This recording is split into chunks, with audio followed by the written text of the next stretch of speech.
जरा सोचिए, अगर आज रात आपके देश के प्राइम मिनिस्टर को किसी दूसरे देश की आर्मी उनके ही घर से उठा कर ले जाए तो आप क्या कहेंगे? जंग, कब्जा या फिर न्यू वर्ल्ड ऑर्डर? 3 जनवरी 2026 रात के ठीक 2:01 फ्लोरिडा में एक कमरा, खिड़कियां ढकी हुई, लाइट्स बंद, सिर्फ स्क्रीन की नीली रोशनी। उन स्क्रीन के सामने बैठा है दुनिया का सबसे ताकतवर आदमी, यूएस प्रेसिडेंट डोनाल्ड ट्रंप। वो कोई नेटफ्लिक्स सीरीज नहीं देख रहा, वो लाइव फीड देख रहा है। हजारों मील दूर वेनेजुएला की राजधानी काराकस में एक घर पर हमला। उस घर में गहरी नींद में सो रहा है एक सॉवरेन कंट्री का इलेक्टेड प्रेसिडेंट निकोलस मादुरो, और उसे कोई अंदाजा नहीं है कि अगले 5 मिनट में उसकी जिंदगी हमेशा के लिए बदलने वाली है। कुछ मिनट पहले अमेरिका हेलीकॉप्टर्स समुद्र के ऊपर सिर्फ 100 फीट की ऊंचाई पर उड़ते हुए वेनेजुएलन एयर स्पेस में एंटर करते हैं, इतने नीचे कि रडार सिस्टम भी उन्हें पकड़ नहीं पाता। उसी वक्त काराकस की पूरी सिटी साइबर अटैक से ब्लैकआउट हो चुकी है। पूरे शहर में अंधेरा, कोई सिग्नल नहीं, कोई बिजली नहीं, और इसी अंधेरे में डेल्टा फोर्स के कमांडोज रोप्स के सहारे माधुरो के घर की छत पर उतरते हैं। बिना फायरिंग, बिना अलार्म खिड़की तोड़ी जाती है और तभी माधुरो की नींद खुलती है। वो भागता है अपने स्टील रीइंफोर्स्ड सेफ रूम की तरफ, लेकिन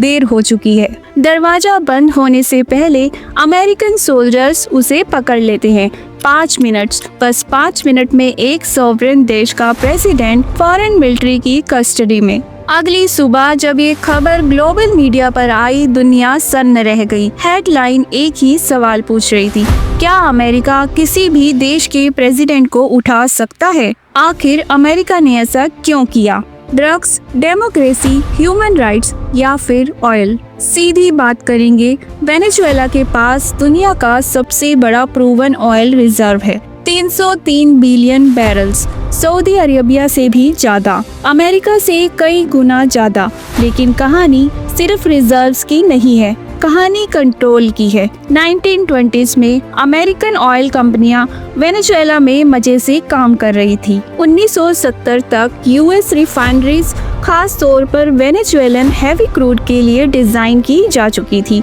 सब ठीक था जब तक 1999 में एक आदमी सत्ता में नहीं आया, हुगो चावेज। उसने ऑयल इंडस्ट्री को नेशनलाइज कर दिया और यहीं से अमेरिका को प्रॉब्लम होने लगी। अमेरिका ने इस पूरे ऑपरेशन का जो ऑफिशियल जस्टिफिकेशन दिया वो था नार्को टेररिज्म। अमेरिका का दावा है कि निकोलस मादुरो और उनकी वाइफ सीलिया फ्लोरेस इन गंभीर आरोपों में शामिल है। Cocaine trafficking, narco terror conspiracy और वेपन्स चार्जेस। सुनने में ये आरोप बहुत भारी लगते हैं, लेकिन जैसे ही हम फैक्ट्स देखते हैं पूरी कहानी डगमगाने लगती है। सबसे पहली बात, वेनेजुएला कोई मेजर ड्रग प्रोड्यूसर है ही नहीं। दुनिया का ज़्यादातर कोकीन 3 देशों में बनता है, कोलंबिया, पेरू और बोलिविया। अब सवाल आता है, ये कोकीन अमेरिका पहुंचता कैसे है? इनके मुख्य रूट्स हैं पैसिफिक रूट, मेक्सिको और सेंट्रल अमेरिका। यहाँ पर एक बहुत अहम बात समझना जरूरी है, वेनेजुएला का पैसिफिक कोस्ट ही नहीं है। मतलब जिस रास्ते से ज़्यादातर ड्रग्स अमेरिका पहुँचता है, वेनेजुएला उस रास्ते में आता ही नहीं। अब बात करते हैं फेंटानाइल की, जिससे अमेरिका में सबसे ज़्यादा मौतें होती हैं। फेंटानाइल वेनेजुएला से नहीं आता, यह मेक्सिको में बनता है और उसके लिए केमिकल्स चाइना से आते हैं। यानी अमेरिका की सबसे बड़ी ड्रग प्रॉब्लम ना वेनेजुएला से जुड़ी है और ना मादुरो से। सवाल फिर वहीं रह जाता है, अगर सच में ड्रग्स ही समस्या थी तो निशाने पर मेक्सिको क्यों नहीं था, ग्वाटेमाला क्यों नहीं था, सिर्फ वेनेजुएला ही क्यों? यहाँ पर एक ब्रूटल सवाल पूछना जरूरी है, क्या अमेरिका का ये ऑपरेशन कानूनी था? नहीं, कोई ग्रे एरिया नहीं था, कोई इंटरप्रिटेशन नहीं, खुला साफ blunted violation. United Nations charter article 2, ये आर्टिकल साफ कहता है कोई भी देश किसी दूसरे देश की टेरिटोरियल इंटीग्रिटी या पॉलिटिकल इंडिपेंडेंस के खिलाफ मिलिट्री फोर्स यूज नहीं कर सकता। अब जरा सोचिए, foreign helicopters, air strikes, cyber attack, power grid shutdown, 40 civilians dead, sitting president abducted. अगर इसे यूज ऑफ फोर्स नहीं कहते तो फिर यूज ऑफ फोर्स आखिर होता क्या है? ट्रम्प एडमिनिस्ट्रेशन का जवाब बड़ा चालाक था। वो बोले this was not a war, this was a law enforcement operation, यानी 150 military aircraft, naval ships, delta force, air strikes, electronic warfare और सब कुछ सिर्फ लॉ एनफोर्समेंट।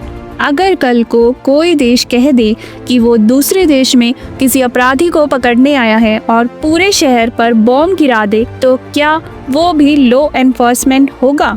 नहीं, इसे इन्वेजन कहते हैं। यहाँ पर आयरनी देखो, ट्रम्प ने दूसरे देश के लॉ तोड़े और अपने देश के लॉ भी तोड़ दिए। यूएस कॉन्स्टिट्यूशन के मुताबिक वार या मिलिट्री एक्शन कांग्रेस की अप्रूवल के बिना नहीं हो सकता। इराक वार में जॉर्ज बुश को कांग्रेस की मंजूरी लेनी पड़ी। नवंबर 2025 में white house chief of staff खुद कह चुकी थी on ground military action require congressional approval, और फिर भी ट्रम्प ने ग्रीन सिग्नल दे दिया। अब यूएस लॉ मेकर्स इम्पीचमेंट की बात क्यों कर रहे हैं? इसका जवाब यही है। अब कोई कहे यूनाइटेड नेशन अमेरिका को पनिश क्यों नहीं करता? क्योंकि सिस्टम रिग्ड है। यूएन सिक्योरिटी काउंसिल में 5 परमानेंट मेंबर्स हैं और उनमें से एक है अमेरिका। उसके पास वीटो पावर है, मतलब आप अमेरिका के खिलाफ रेजोल्यूशन लाओ, अमेरिका खुद वीटो करेगा। जज, जूरी और एग्जीक्यूशनर तीनों वही है। यही असल प्रॉब्लम है। ट्रम्प का वर्ल्ड व्यू बहुत साफ है। रूल सिंपल है, माइट इज राइट। जिसके पास पावर है वो रूल्स तोड़ेगा, बाकी फॉलो करेंगे। ट्रम्प के शब्दों में नहीं, एक्शंस में पढ़ो। वेनेजुएला, कोलंबिया को धमकी, क्यूबा को चेतावनी, मैक्सिको पर प्रेशर, ग्रीनलैंड लेने की बात, इंडिया को ऑयल पर धमकी। ये फॉरेन पॉलिसी नहीं है, ये इंटिमिडेशन डॉक्ट्रिन है। अब यहाँ पर एक जरूरी सवाल आता है कि इंडिया ने क्या कहा? कुछ भी नहीं। ना प्राइम मिनिस्टर की तरफ से ना फॉरेन मिनिस्टर की तरफ से कोई स्ट्रॉन्ग कंडेमनेशन नहीं। जब Latin America, Europe, Russia, China सब बोल रहे थे तो इंडिया चुप था, क्योंकि इंडिया रशियन ऑयल खरीद रहा है और ट्रम्प खुले तौर पर धमका चुका है। तो ये डिप्लोमेसी नहीं, फियर ड्रिवन साइलेंस है। अब इसे ग्लोबल लेवल पर सोचो, अगर अमेरिका ऐसा कर सकता है तो कल चाइना क्या कहेगा? ताइवान में टेररिस्ट है, लॉ एनफोर्समेंट के लिए जा रहे हैं। रशिया बोलेगा यूक्रेन में हमने लॉ एनफोर्समेंट किया है। इजराइल बोलेगा मिडिल ईस्ट में पॉलिसिंग ऑपरेशन है। हर बड़ा देश छोटे देशों पर अपनी मर्जी थोपेगा और तब इंटरनेशनल ऑर्डर खत्म। बहुत से लोग यहाँ अटक जाते हैं कि मादुरो डिक्टेटर था, ह्यूमन राइट्स अब्यूज हुए थे, वायलेंस थी, मान लिया। लेकिन सवाल ये नहीं है, सवाल ये है क्या किसी देश को ये हक है कि वो रात के अंधेरे में दूसरे देश के प्रेसिडेंट को किडनैप कर ले? अगर आंसर हाँ है तो कल आपकी कंट्री भी सेफ नहीं है।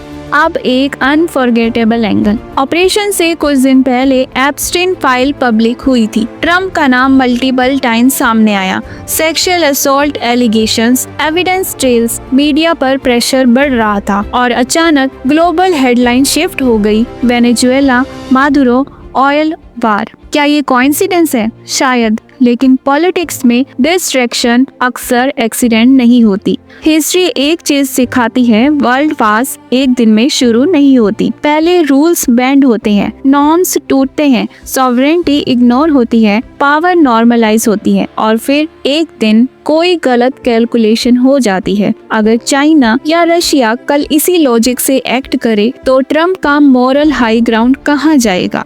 मादुरो सेंट्स नहीं थे और वेनेजुएला परफेक्ट नहीं था, लेकिन अगर जस्टिस का मतलब गन पॉइंट पर रिजीम चेंज है तो ये जस्टिस नहीं है, नियो कॉलोनियलिज्म है। अगर दुनिया ने इसे एक्सेप्ट कर लिया तो अगला नंबर किसी और का होगा और तब पूछने के लिए कोई लॉ नहीं बचेगा।